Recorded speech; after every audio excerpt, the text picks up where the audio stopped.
traffic is slow. I'm on my way to work, but heavy on my heart is what God dropped in my spirit, and that's for me to talk about self-sabotage. It's something that oftentimes you're not aware of it, right? It's subconscious. It's that habit of retreating when things are going well. It's that habit of maybe procrastinating, not starting.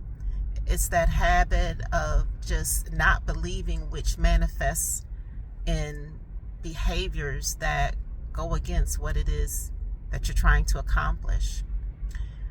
Self-sabotage oftentimes is rooted in the memory of past failures. Many times it's rooted in past traumas.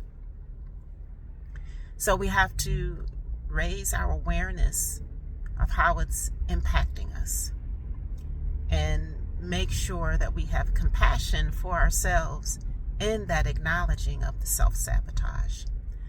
A lot of times it will show up in relationships where something is just too good to be true, and so you do things that, again, subconsciously you're not aware of, but it has a negative impact on something that's actually good.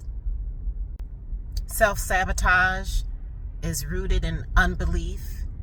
It could be the negativity that was deposited into your spirit.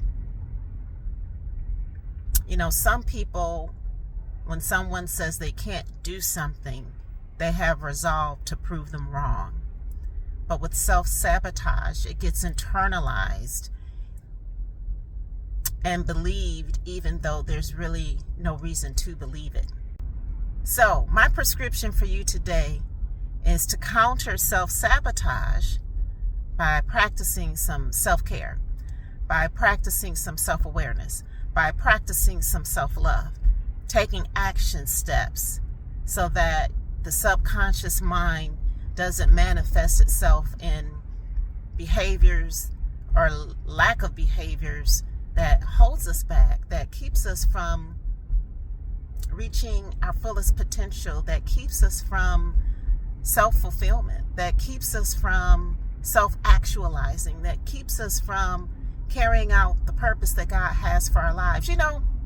Self-confidence, it's not about believing necessarily 100% that you can do something, but maybe you've heard people say, do it scared.